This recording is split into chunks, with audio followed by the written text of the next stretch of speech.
Hey landlords and investors, did you know that if you get a call from an applicant who has Section 8, that applicant already has been trained in all the fair housing laws, and they even have the form when they signed on to get Section 8 of how to file a case against you. In this video, I am going to share with you my top few things that can stump a newbie up when it comes to the fair housing. But you probably want to know who I am to tell you all this, so watch my intro and let's get started.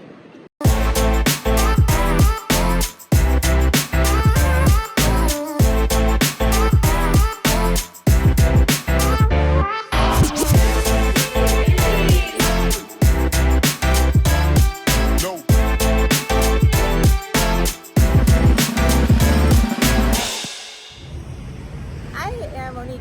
I am coming to you today from Detroit, Michigan, where my husband and I buy houses, we renovate them, and we place a tenant, and we sell the houses to investors all over the country and all over the world. I'm downtown Detroit right now, and it's 4 o'clock, and people are starting to head home from work, but it's just not that busy. It's like Corona time. It's Corona time.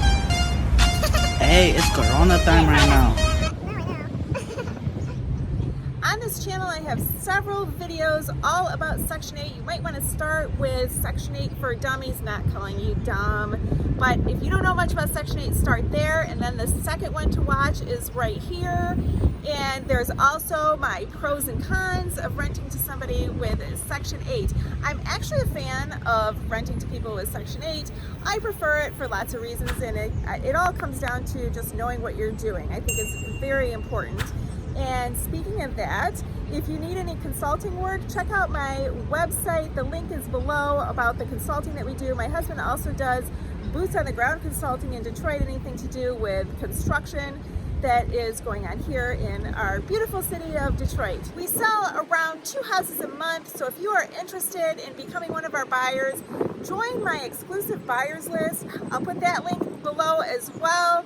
And that way I can get you on my calendar. The calendar is starting to fill up now that the election is finally over. Before I get into all of this, let me make sure that you know exactly what the Fair Housing Rule is. It's the Fair Housing Act of 1968, and it covers different classes of people that are protected that we cannot discriminate against. If you have any discrimination in your heart whatsoever, you shouldn't be a landlord. I'm just saying, I'm not going to go into like how to not discriminate against things like race. That's just basic. That's too basic. But these are the things that are in the Housing Act of 1968. It covers race, color, national origin, religion, sex, familial status, and disability. And in Michigan, we've added 2 more, and that is age and marital status. And some states have a rule against discriminating against a source of income. So you need to look up, go ahead and Google, what are the rules in your state as far as fair housing goes. So if somebody calls you and they say, I have Section 8, you can't say, well then, I'm not renting to you, if your state is one of those that says that. The easiest one to get yourself in trouble on is familial status. And it starts with how you advertise. One thing that you cannot write in your listing for your property for rent is great family neighborhood. Don't say the word family. Don't put that anywhere in your ad because it may look like you're discriminating towards families, against people who are single, and you didn't even think of it like that. Another thing, when somebody calls you, and I always keep a list, when they call, I write it all down, everything we said in the conversation, I take lots of notes, and you can't say, so how many kids do you have?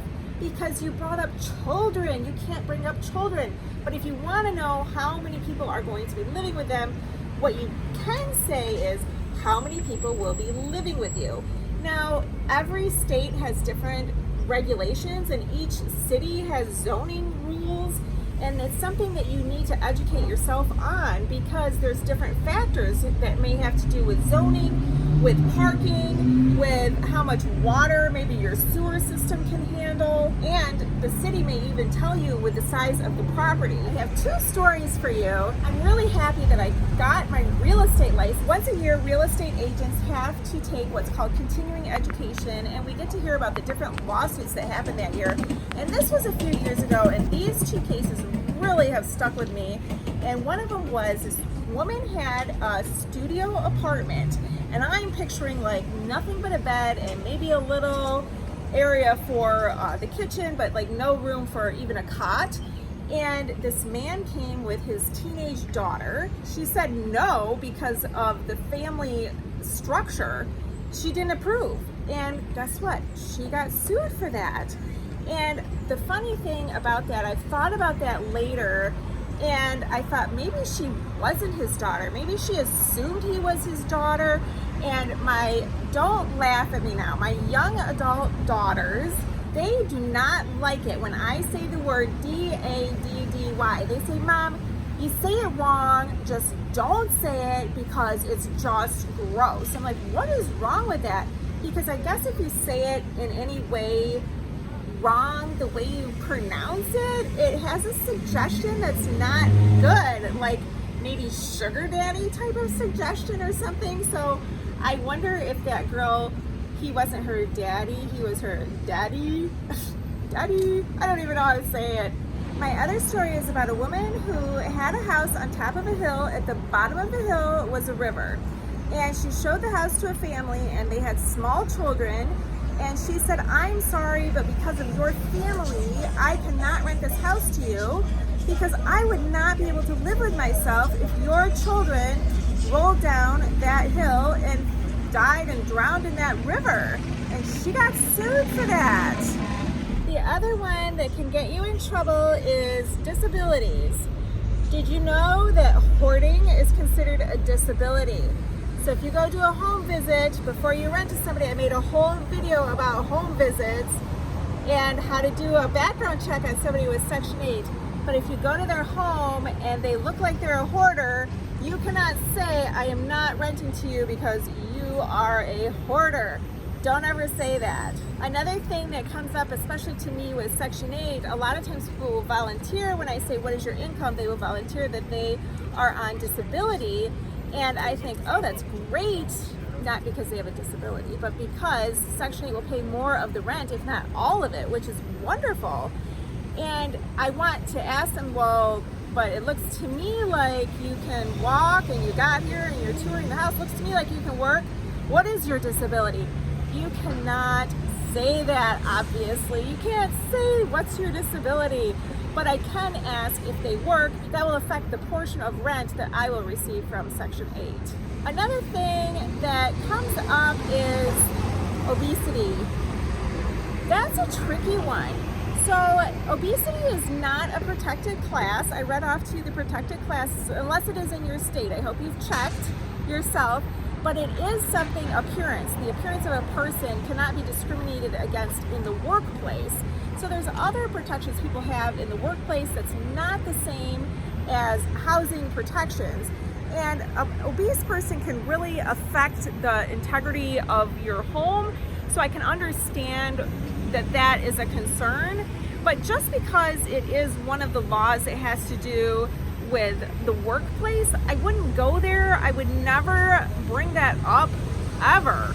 You know, it's just tacky. And then how do you define obesity anyway? Which leads me to my final rule of how to avoid ever getting yourself in trouble with fair housing laws.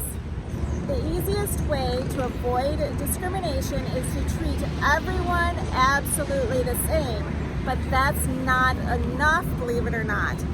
You need to record everything you're doing. So when you take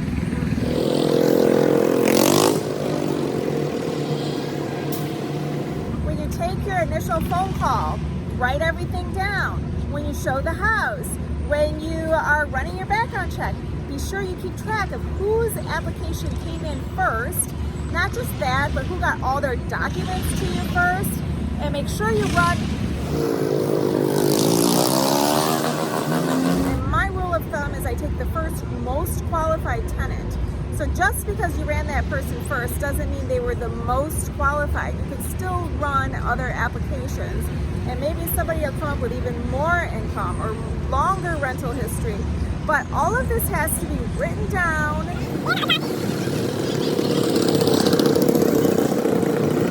What are your rental criteria? What's your credit score? How much income? How much rental history? It could go on and on and on. So I am pushing after 4 o'clock. People are coming out drag racing because Detroit is so quiet right now. There aren't any cars. It's like rush hour and it's not even that busy. So with that, I'm gonna call it a